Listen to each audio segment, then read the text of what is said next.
I'd like to call to order a special meeting of the Oak Ridge Board of Education. Our sole purpose tonight is a work session on the budget as was presented to us, and as we started in our first budget meeting on Monday night with an overview of the budget.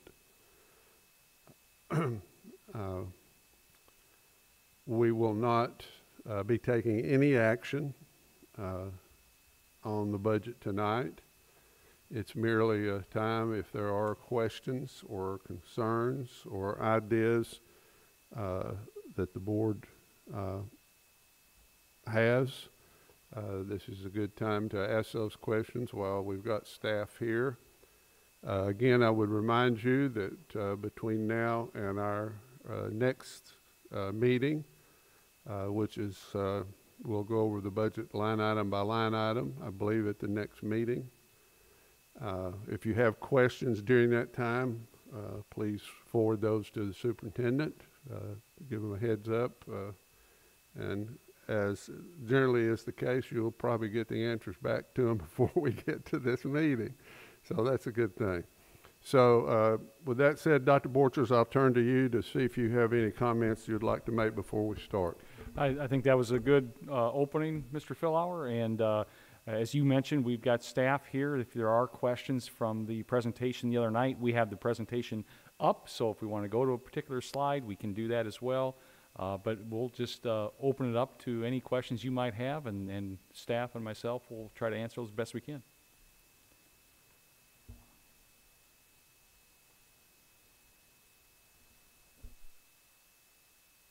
Sorry, Ms. Agel. Well, not from the presentation, but from the budget itself, the Appendix B1.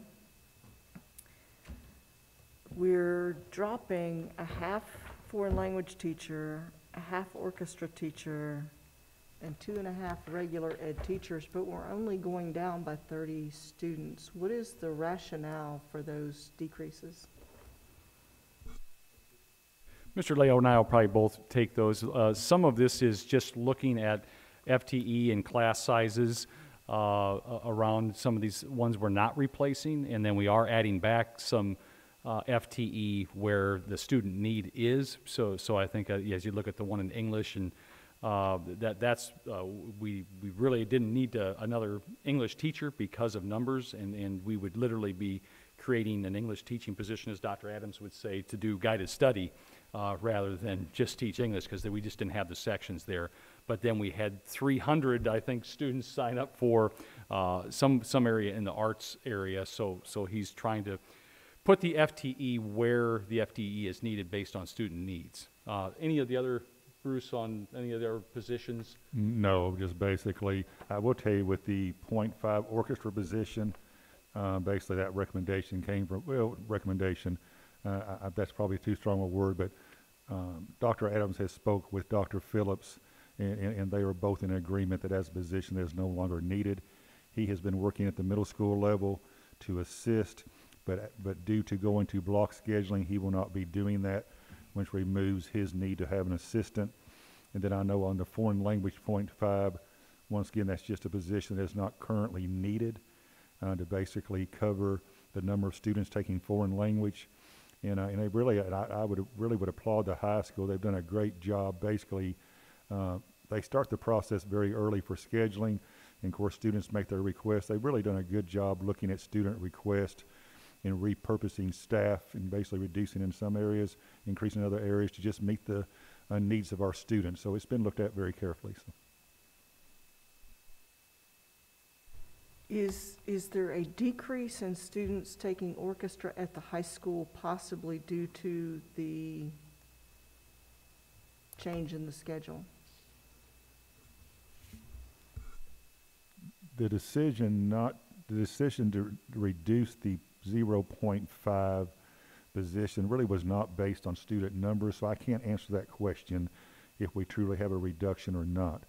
I will say that just most recently, as 2 weeks ago, the orchestra teacher at Robertsville had requested that she basically be the person that provides that service for her feeder schools, which would be Willowbrook and Linden.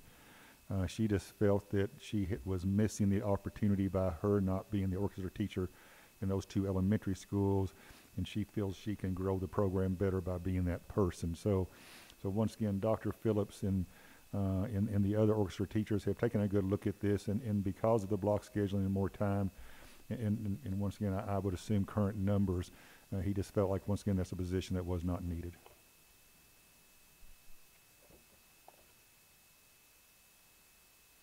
And maybe Ms. Agel maybe couldn't justify is better to say justify than not needed. I mean, let's face it, we can always use extra help, but he felt like based on his current program and numbers and what he would be doing, he could not justify that position.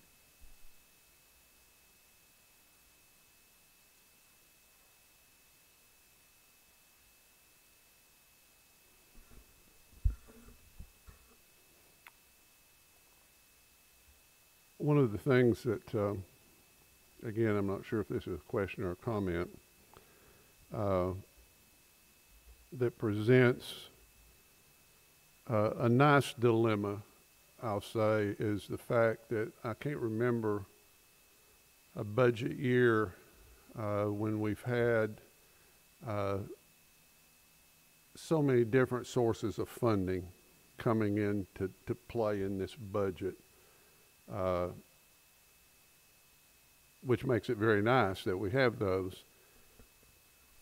So this is a question. With that in mind, and as we're using those, and we were talking just before the meeting about a program, and Dr. Williams mentioned that it may be possible to, instead of funding that particular thing for 2 years, to stretch that out to 3 years.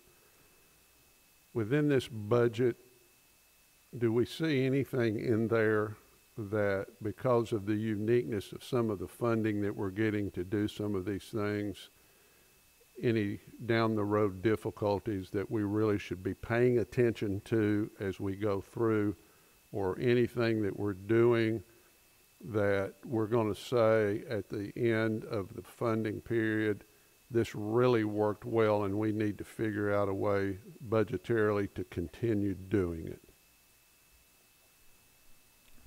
I would say okay. Go ahead. I would say our PLC coaches, that would definitely meet the description you provided. We just, the three of us, we've just seen what happens and how it basically equates to student growth when you have a truly efficient, high-functioning PLC within a school. So we're very confident that over the next 3 years, we're going to continue to strengthen those that are strong. We're going to strengthen those who have not been highly efficient to become better PLCs, and we're going to see that student growth, which will justify those positions. So that would be a 1.5, if I remember correctly, that we would need to fill at the end of these 3 years, or the following 3 years that we're currently not funding out of the general fund. And you mentioned concerns or problem areas. Mr. Chairman, we were talking earlier, because of these influx of funds and paying off leases that we were going to have, it's not our fault, but there is going to be a cliff, in about 4 years with a lot of the technology that we're buying now. So that is a concern going forward. So we're going to have to kind of watch that over the next 2 or 3 years. So that'll be one of the challenges, I think, going forward as well. And I agree. I think the benefit of what we see with some of the things that we're going to be able to do, the dividends that I feel like that's going to pay, are going to put us in a position where we have to continue doing it.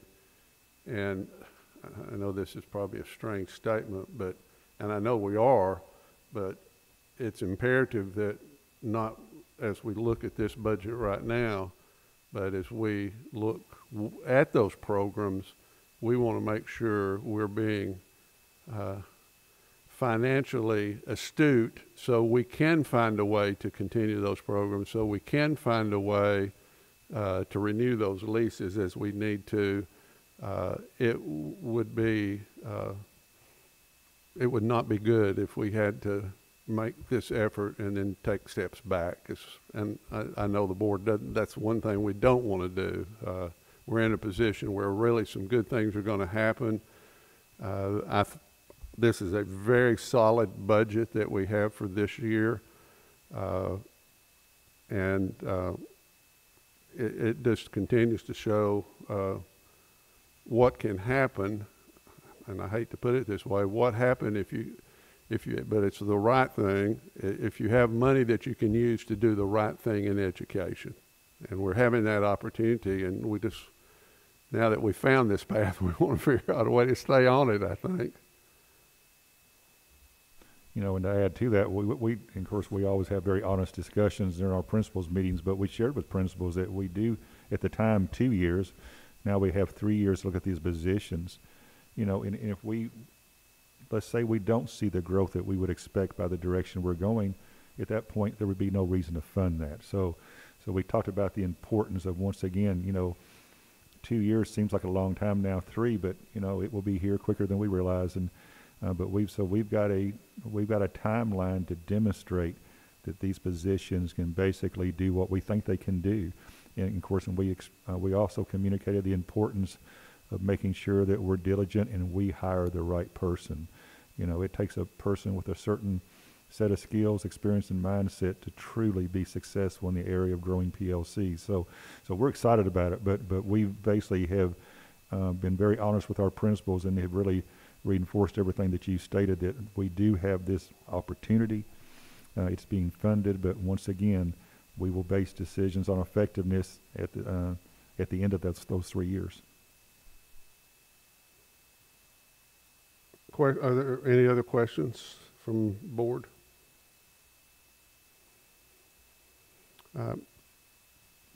I would